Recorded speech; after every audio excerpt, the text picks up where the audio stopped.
अंबेडकर जी का नाम लेकर जो गालियां उनको दी जा रही हैं वो पूरी तरह गलत है। मध्य प्रदेश का जो हाईकोर्ट बार एसोसिएशन है वो एक सही बात के लिए संकल्प कर रहा है। ब्राह्मण बहुत ही देर रखे हुए बैठा है, इस संबंध में अभी कोई प्रतिक्रिया नहीं दे रहा, सिर्फ इसीलिए कि ये न्यायपालिका का मामला है। अगर सत्य बात कहने के लिए गले पे भी कोई बात आ जाए तो उसका जवाब उस भाषा में देने के लिए हमारा समाज सक्षम है। हमारे पाठक और मिश्रा ये तो प्रतीक है, उन प्रतीकों को बल देना हमारा अपना कार्य है। पूरे समाज को आह्वान करना चाहता हूँ, वक्त पर एक हो जाओ। अब ब्राह्मण बोला है। नमस्कार दोस्तों, Anupama Raj Dandotiya welfare foundation ARD news में आप सभी का स्वागत है। दोस्तों, अभी भगवान परशुराम चल समारोह से ब्राह्मण समाज के सबसे बड़े नेता भीष्म पितामह कहे जाने वाले एडवोकेट महेश मुग्दल ने भगवान परशुराम की जय जयकार के साथ ही भीम आर्मी यानी BSP को कटघरे में खड़ा कर BN राव को असली संविधान निर्माता बताया। आइए आपको भी बताते हैं कि ब्राह्मण समाज के समाजसेवी एडवोकेट महेश मुग्दल का इस पर क्या कहना है। नमस्कार दोस्तों, समाज सेवी संस्था Anupama Rai Dandotiya welfare foundation ARD news में आपका स्वागत है। और दोस्तों, हमारे साथ में ग्वालियर के भीष्म पितामह कहेंगे और महेश मुद्गल जी हैं। और आज परशुराम चल समारोह का आयोजन किया जा रहा है, तो उनसे पूछते हैं कि परशुराम चल समारोह के आयोजन में परशुराम के एक अंश के रूप में वो क्या कहना चाहते हैं। सर्वप्रथम दंडोतिया जी मैं आपको प्रणाम करता हूं। भगवान परशुराम जी के इस पावन जन्म महोत्सव के अवसर पर समस्त सनातन धर्मावलंबियों को मैं बहुत बहुत बधाइयाँ और बहुत बहुत शुभकामनाएं देना चाहता हूं।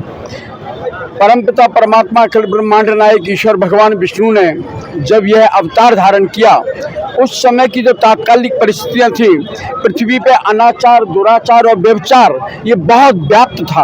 और उसके समाप्ति के लिए भगवान परशुराम ने जो संकल्प लिया था, उसके तहत जहाँ जहाँ जब जब जैसा जैसा अत्याचार अनाचार हुआ, उसको निवारण करने के लिए समस्त शक्तियों का प्रयोग करते हुए वह भूमि से उस भार को निपटाने का प्रयास किया। और ऐसा प्रतीत होता है कि भगवान परशुराम परमात्मा केवल और केवल इसीलिए अवतरित हुए थे कि अत्याचार अनाचार की समाप्ति हो। आदरणीय, भावना से भगवान बनते हैं और आज तो हमें परशुराम के एक अंश के रूप में आप भी दिख रहे हैं, क्योंकि आत्मा और परमात्मा का मिलन कब हो जाए और भगवान किस बेस में आ जाए, मैं ये पूछना चाह रहा हूँ। आज देश भर में परशुराम के अंश वंशजों की ज़रूरत है, क्योंकि अन्याय अत्याचार बढ़ चुका है। और आप देख रहे हैं कि इस वक्त तो जो अंबेडकर की मूर्ति को लगाकर ब्राह्मणों को गाली दी जा रही है और परशुराम उनको अंबेडकर को संविधान का रचयिता कहा जा रहा है। आपका क्या कहना है इस पर? हमारे यहाँ बाबा गोस्वामी तुलसीदास जी ने कहा है, जब जब होए धर्म की हानि, पालहि असुर अधम अभिमानी।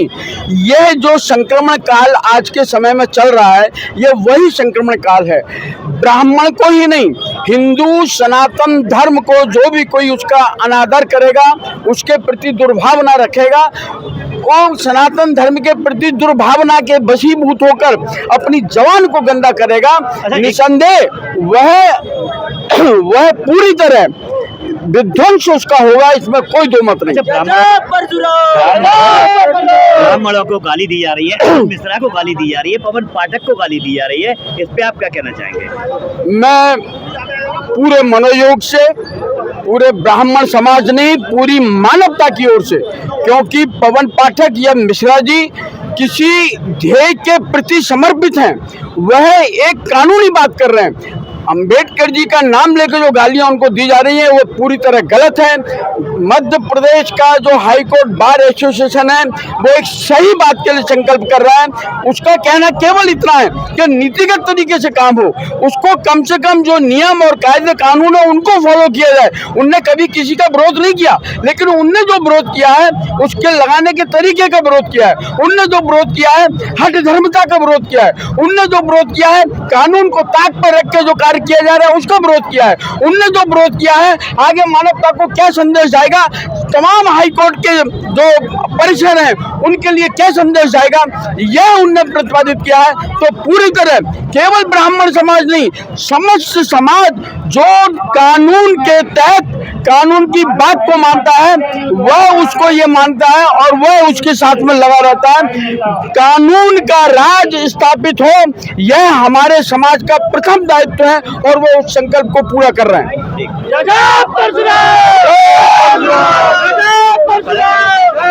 जो कोर्ट में हो रहा, मैं आपकी उस बात पे आ जाता हूँ, वो बिल्कुल ही गलत है। उसके लिए मैं आपको सिर्फ एक ही बात कहूँगा, न्यायपालिका की चीज न्याय में ही रहे। आउटसाइडर है, बाहर के लोग अंदर है, ना प्रवेश करें, ये बहुत अच्छी बात है। ना गलत हो रहा है जो भी आ जाते हैं पवन पाठक और मिश्रा जी के लिए जो शब्द बोले गए वो बिल्कुल और बहुत ही गलत है। ब्राह्मण बहुत ही देर रखे हुए बैठा है, इस संबंध में अभी कोई प्रतिक्रिया नहीं दे रहा, सिर्फ इसीलिए कि न्यायपालिका का मामला है और न्यायपालिका के अंदर ही निपट जाए। जंग छिड़ चुकी है, चाहे वो प्यार की हो चाहे लड़ाई की। ऐलान जंग, आपका कहना बिल्कुल ठीक है। सवाल केवल अकेले ब्राह्मण समाज का नहीं है, ये हमारे दो एडवोकेट हैं, ये तो एक प्रतीक स्वरूप है, ये एक कानून का विषय है। और हमने बार बार ये कहा है कि वो जो लोग लड़ रहे हैं वो पूरे समाज के लिए लड़ रहे हैं, चाहे क्षत्रिय, वैश्य, ब्राह्मण, हमारे पिछड़ा वर्ग, सभी की लड़ाई लड़ रहे हैं। वो उनका कहना केवल एक है, अगर सत्य बात कहने के लिए गले पे भी कोई बात आ जाए तो उसका जवाब उस भाषा में देने के लिए हमारा समाज सक्षम है। ब्राह्मण समाज जब अवसर आया, जब मौका मिला है, तब ब्राह्मण समाज ने बुद्धि विवेक और उसका जवाब जिस भाषा में वो समझना चाहते हैं उस भाषा में ब्राह्मण समाज जवाब देना चाहता है। इसलिए आज की तारीख में समग्र समाज उन बालकों के साथ, उन वकीलों के साथ खड़ा हुआ है जो कानून की बात करते हैं। इस देश के अंदर अगर कानून का राज चलेगा तो उसको ब्राह्मण स्थापित करेगा। इस देश में अगर कानून का राज चलेगा तो ठाकुर और बैच और पिछड़े वर्ग के लोग, ये सभी लोग स्थापित करेंगे। हमारे पाठक और मिश्रा ये तो प्रतीक हैं, उन प्रतीकों को बल देना हमारा अपना कार्य है।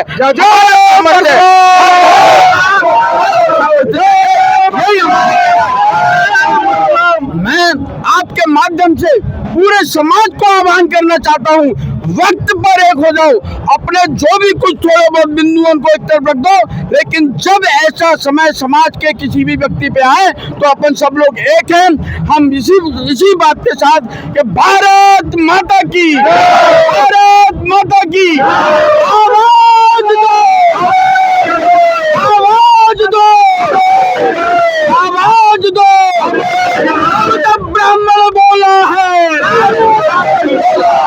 जब ब्राह्मण बोला है, जब ब्राह्मण बोला है,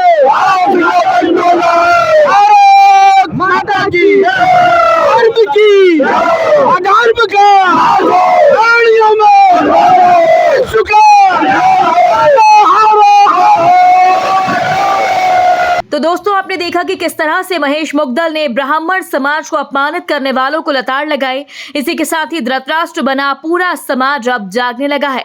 इस पूरी खबर पर आपका क्या कहना है, कमेंट बॉक्स में हमें जरूर बताएं। यदि आपने अभी तक हमारे चैनल को सब्सक्राइब नहीं किया तो प्लीज बेल आइकन दबाकर अभी हमारे चैनल को सब्सक्राइब करें। अगली ताजा खबर के साथ हम आपके बीच एक बार फिर हाजिर होंगे। तब तक के लिए नमस्कार, जय हिंद।